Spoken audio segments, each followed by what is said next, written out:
Bhagavad Gita 9.13 Mahatmanastu mam partha daivim prakritimashritah bhajantyadanya manaso gyatva bhutadimauvyayam. Mahatmanastu mam partha. Krishna is speaking here about those who surrender to him. The structure of chapter 9 runs in many ways parallel to that of the structure of chapter 7. So in chapter 7, there is a central defining verse, that is 7.14. Daiviyesha gudamai mama maya duratyaya mame vaye prapadyante mayame tam tarantite. And those who surrender to me, they cross beyond the ocean of material existence.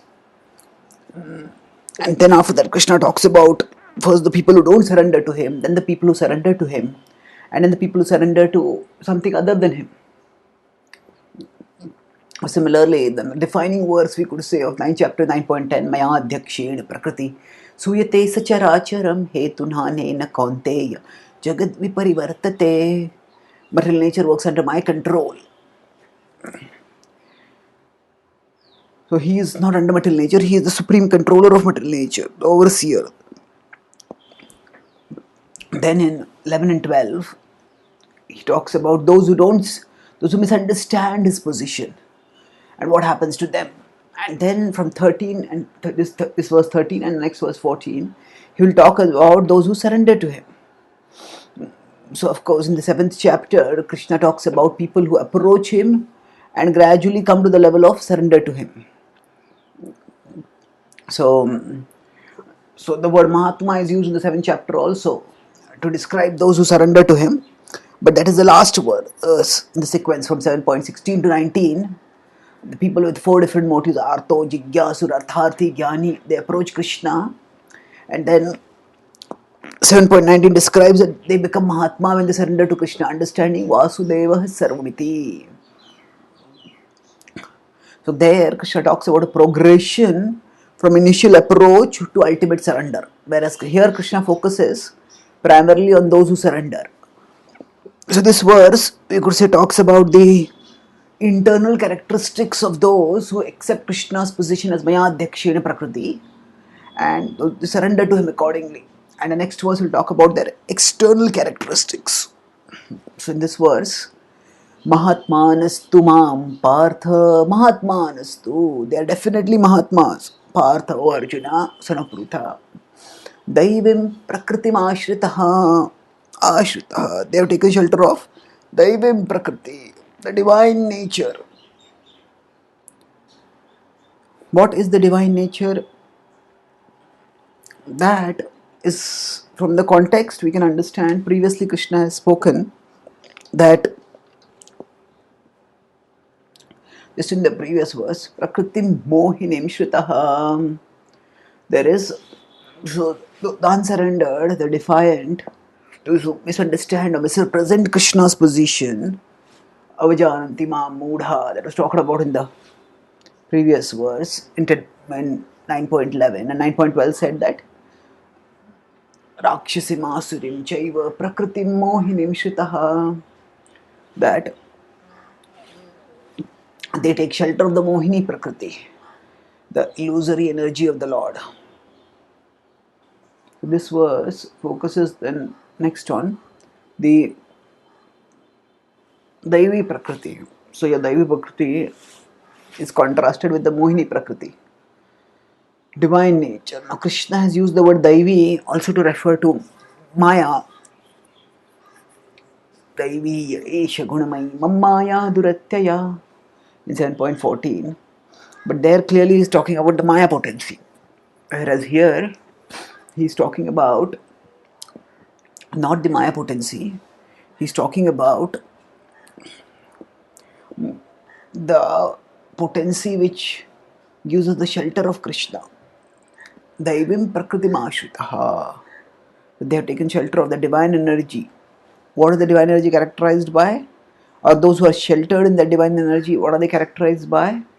Bhajanti Ananya Manaso. Bhajanti. They worship how? Ananya Manaso. ananya manaso, without any distraction. Gyatva bhutadimaunyayam. They understand that Gyatva, they know Bhut Adi. Krishna is the origin of all of existence. Avyaya. He is imperishable. Now, in our family, there may be a grandsire who is, or great grandsire, or some ancestor who is said to have started the dynasty. But then he may be the Adi in a limited sense. But then he is not Avyaya. He is long gone and dead. Some people worship ancestors. In the Vedic sense tradition also there is the worship of the ancestors, Pitra. And Pitra Loka is, Pitra Puja or Pitra Loka is there. But it's understood that these are souls who have gone elsewhere. And they are not Avyaya. They are dead. Some people often write Swargavasi or Kailashvasi, but we don't really know where that person has gone.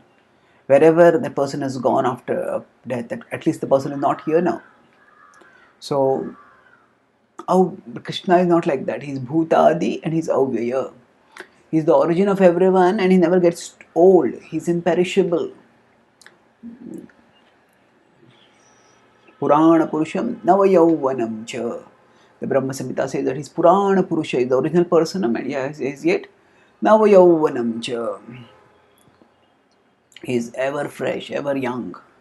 Such is the extraordinary characteristic of Krishna. Now, when we understand that Krishna is beyond the range of time, Krishna is not under the influence of time. That is hinted because time is also characteristic of the material world, destructive time at least. Kalosmi lokakshay pravruddho. Krishna will tell in the 11th chapter. And here he is said, Maya Dhakshena Prakriti. So Prakriti, he is the master of Prakriti.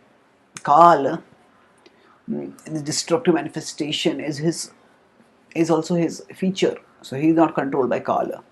So when we are all attracted to various things in this world, but the attractiveness of those things, it doesn't last forever. It doesn't last for long. And the very forms and things whose beauty we find irresistible now, 20, 30, 50 years down the line, that very beauty will seem not at all irresistible. If the relationships are soared and if we have not, the relationship, if the affection is, if the attraction is based only on the bodily level, then what seemed irresistible in youth, that same thing might seem intolerable in old age. Only if the relationship has matured and gone beyond the bodily level, and there's a connection of the hearts based on proper understanding of the essence of a person, then the relationship can be sustainable. So Krishna is not like that. His attractiveness never decreases. So once we are attracted to Krishna, once we understand who Krishna is, then we understand that I don't have to look for anything beyond Krishna.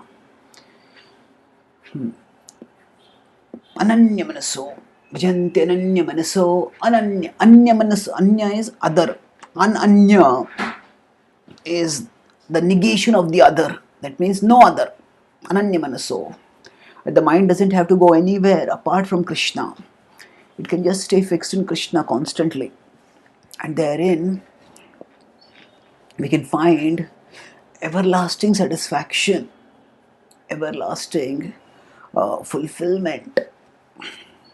And that will be pointed out in the next verse. And Krishna will say that how the internal ecstasy, the internal connection of the devotee with the Lord is expressed through outer glorification of the Lord. So inner attraction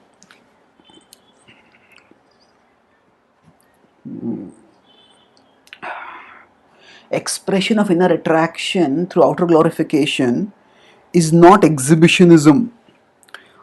Some people say that Okay, you can always chant the names of God in your heart. Why do you have to make a big show and chant in front of everyone else? Do loud kirtans. Why do you have to exhibit? Well, the point is not exhibition, the point is expression. In any and every field, we see that people express their love. Yes, expression should not be an imposition. It's not that, say, if some, even in material fields, if there is a whole society or a whole nation or a whole community that is infected by cricket mania, then if the country wins, they will blow firecrackers and they will express their jubilation. And others, even if they don't have that much level of attraction for cricket, they tolerate it. Why? Because then, okay, this is their love, they're expressing it now. So one of the biggest reasons why relationships often don't work, even when there is affection between the two people, is because that affection is not expressed. So affection needs to be expressed, and expression of affection should not be mistaken as exhibitionism. It is natural. Whatever is in our heart, we will express. And that Krishna will say in the next verse when he says Satatam Kirtayanto Mam. So this verse talks about the internal conception of the exalted devotees who, when they understand that Krishna is the master, Maya Adhyakshena Prakriti, they understand it properly, then they are Mahatmas. Their Atma is devoted completely to the Mahan Atma, to the Supreme Atma, that is Krishna, Supreme Person Krishna. They take shelter of Krishna, Daivi Prakriti, and they understand that there is no object beyond Krishna that I need to be attracted to. Krishna is original and inexhaustible, and in him all my heart longing for happiness will be eternally fulfilled. Thank you.